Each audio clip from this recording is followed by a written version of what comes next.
حضرت حلیمہ سعدیہ جب حضور کے آنگن میں داخل ہوئیں، حضور کے گھر میں داخل ہوتی ہیں، جب حضور کے گھر میں داخل ہوئیں، حضرت حلیمہ سعدیہ کا استقبال سب سے پہلے حضور کی خوشبو نے کیا۔ حلیمہ سعدیہ داخل ہوئیں تو حیران رہ گئی کہ ایسی خوشبو تو زمانے کے اندر نہیں ہمیں سننے کو ملی کہ آپ کا استقبال سب سے پہلے حضور کے جسم اقدس کی خوشبو نے کیا۔ پھر آپ چلتی چلتی جب اس کمرے میں چلی گئی جس کمرے میں کملی والا لیٹا تھا، جس کمرے میں خدا کا محبوب لیٹا تھا۔ دوستو، بچے اس عمر کے اندر ویسے ہی بڑے پیارے ہوتے ہیں، بڑے حسین ہوتے ہیں۔ ذرا چشم تصور میں آئے، جب حضور اپنے بچپنے میں ہوں گے تو کتنے پیارے لگتے ہوں گے، کتنے خوبصورت لگتے ہوں گے۔ آئیے حلیمہ سعدیہ سے ہی سن لیتے ہیں، حلیمہ سعدیہ سے سنتے ہیں، حضور کو جب تو نے دیکھا تو بتا تو صحیح کہ حضور کیسے تھے۔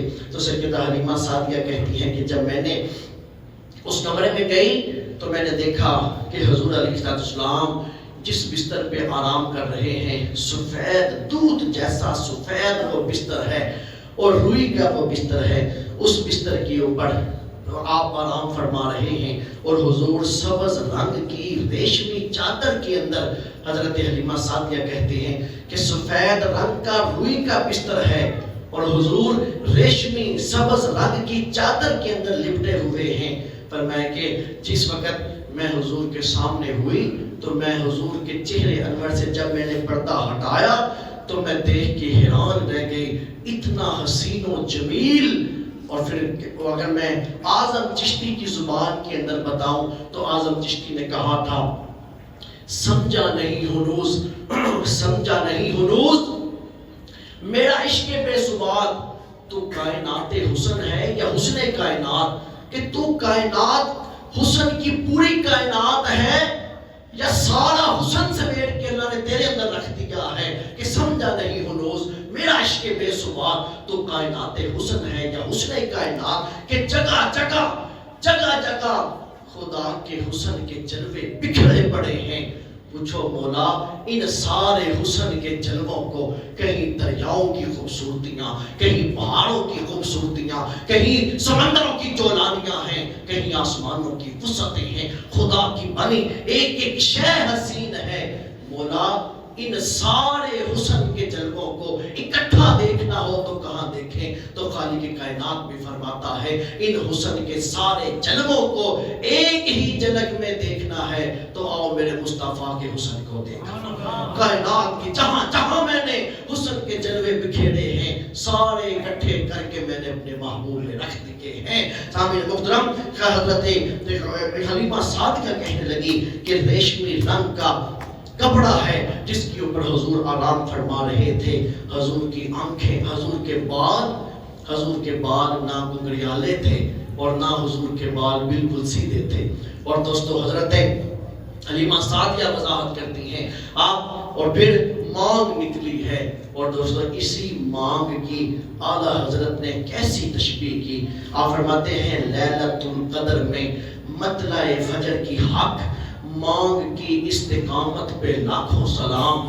حضور کے بال ایسے جیسے لیلۃ القدر کی رات ہے، اور حضور کے بالوں کے درمیان مانگ نکلتی ہے، وہ مانگ اتنی چمکدار جیسے لیلۃ القدر کی صبح صادق ہے۔ اس قدر لیلۃ القدر میں مطلع فجر کی حق، مانگ کی استقامت پہ لاکھوں سلام۔ اور فرمایا پیشانی میں نے دیکھی تو یوں چمک رہی تھی کہ جیسے سورج ہو، میں نے آپ کے رخساروں کو دیکھا تو حضور کے رخسار یوں لگتے تھے جیسے گلاب کو اور چاندی کو اکٹھا کر دیا جائے، جو صورت بنتی ہے اسی جیسے ہی حضور لگ رہے تھے کہ گلابوں کی آمیزش ہے، چاندی ملی ہے، اس آمیزش کو آپ دیکھ لو، حضور کے رخسار دکھائی دیں گے۔ فرمایا کہ میں نے آنکھیں دیکھی حضور کی تو حضور کی آنکھیں یوں جیسے سرمگی آنکھیں ہیں۔ آنکھیں پیاری لگتی ہیں جب سرما لگایا جاتا ہے، اور دوستو اللہ نے اپنے محبوب کو ایسا بنا کے بھیجا کہ آپ کی آنکھیں جب دیکھیں یوں لگا جیسے سرما لگا ہے۔ آپ کی آنکھوں کو سرمگی آنکھیں اسی لیے کہا جاتا تھا کہ آپ سرما نہ بھی لگائیں تو آنکھیں یوں لگتی تھی جیسے سرما لگا ہوا ہے. اور دوستو پھر آپ دیکھیے آپ فرماتی ہیں حضور کی پلکیں جو تھی یہ پلکیں حضور کی دراز تھی, حضور کی پلکیں لمبی تھی, حضور کے ابرو, حضور کی یہ بوئیں کھاڑی تھی. فرمایا کہ میں نے دیکھا حضور کے جوڑ مضبوط ہیں, کندھے کشادہ ہیں, ہاتھ اور پاؤں کے اوپر گوشت ہے, پر گوشت حضور کا جسم اقدس ہے. سامعین محترم آپ کا جسم اقدس, آپ کا جو چہرہ ہے یہ گلائی مائل تھا, گلائی مائل, پوری طرح گول بھی نہیں تھا لیکن گلائی مائل تھا حضور کا چہرہ اقدس. فرمایا کہ پھر میں نے دیکھا حضور کے یہاں سینے سے ایک بالوں کی لکیر تھی جو حضور کی ناف تک جا رہی تھی. پورا حسن و جمال کا مرکہ خدا کا محبوب دکھائی دے رہا تھا. اور دوستو پھر اگر اعلیٰ حضرت کی زبان کے اندر کہیں, فرمائے کہ بتا تو صحیح حلیمہ حضور کے لب کیسے تھے, تو اعلیٰ حضرت کہتے ہیں پتلی پتلی گلے قدس کی پتیاں, ان لبوں کی نزاکت پہ لاکھوں سلام. حضور کے دندان کیسے تھے, حضور مسکرا رہے تھے تو دندان کیسے تھے, تو اعلیٰ حضرت کہتے ہیں جس کی تسکین سے روتے ہوئے ہنس پڑے اس تبسم کی عادت پہ لاکھوں سلام, کہ جب مسکراتے تھے تو مسکراہٹیں بکھیر دیتے تھے. آمین محترم کان کیسے تھے, اعلیٰ حضرت کہتے ہیں دور و نزدیک سے سننے والے وہ کان, کان لالے کرامت پہ لاکھوں سلام.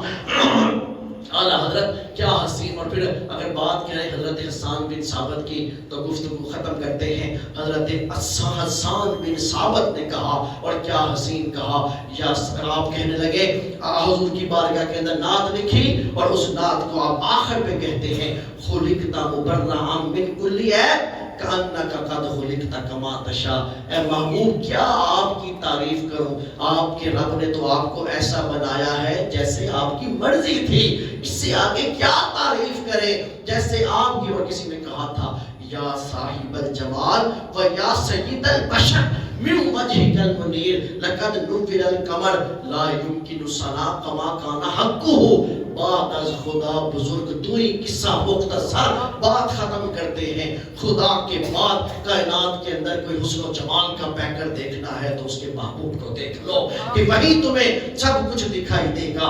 سامعین محترم حضرت سیدہ حلیمہ سعدیہ کہتی ہے میں نے دیکھا تو دیکھ کے میں دیکھتی ہی رہ گئی کہ صرف حضور خوبصورت نہ تھے بلکہ حضور تو بہت ہی خوبصورت تھے, بہت ہی خوبصورت تھے. فرمایا کہ پھر مجھ سے رہا نہ گیا تو میں نے حضور کے دونوں آنکھوں کے درمیان اس جگہ کے اوپر میں نے بوسہ لیا. حضور نے حضرت کریم آقا کے دونوں آنکھوں کے درمیان بوسہ لیا. دوستو پھر آپ فرماتی ہیں کہ حضور آرام فرما رہے تھے. جس وقت میں کمرے میں داخل ہوئی حضور آرام فرما رہے تھے. اللہ کے محبوب کو جگانا میں نے مناسب نہ سمجھا لیکن مجھ سے رہا نہ گیا. میں نے اپنا ہاتھ حضور کی پیشانی کے اوپر رکھا. جب حضرت حلیمہ سعدیہ کہتی ہے میرا ہاتھ حضور کی سینے کے اوپر آتا ہے, جب سینے پہ آیا تو حضور نے آنکھیں کھول دی. سامعین محترم آنکھیں کھلی, جب آنکھیں کھلی آپ فرماتے ہیں حضور کے لبوں پہ مسکراہٹ تھی, آنکھیں کھلتی گئی, حضور نے اپنے دونوں ہاتھ بھی کھول دیے. جب آپ نے اپنے دونوں ہاتھ کھولے سیدہ حلیمہ سعدیہ کہتی ہے میں نے بے ساختہ حضور کو اٹھا کے اپنے سینے سے لگا لیا, میں نے اپنے سینے سے لگا لیا. اور نصیر الدین نصیر شاہ صاحب کی زبان میں ترجمہ کروں تو آپ کہتے ہیں جس کو پاک کے حلیمہ غنی ہو گئی, جس کو پاک کے حلیمہ غنی ہو گئی, اے آمینہ تیری دولت پہ لاکھوں سلام, اے آمینہ تیری دولت پہ لاکھوں سلام. کہ میں نے سینے سے لگا لیا. اور دوستو کسی نے کہنے والوں نے یوں بھی کہا کہ ڈٹھے فرق قرآن دے کھول سارے, تیری شان جیا کوئی ہور نہ ڈٹھا, تیری شان دا کدے مقابلہ کیڑا انہوں عاشقاں اصلی چور ڈٹھا. تیری شان دا کرے مقابلہ کیڑا انہوں عاشقاں اصلی چور ڈٹھا. کوئی نور آکھے کوئی بشر آکھے ایہی پیدا شور ڈٹھا. اللہ والیاں گل مقا دیتی تسا ہور ڈٹھا اسا ہور ڈٹھا.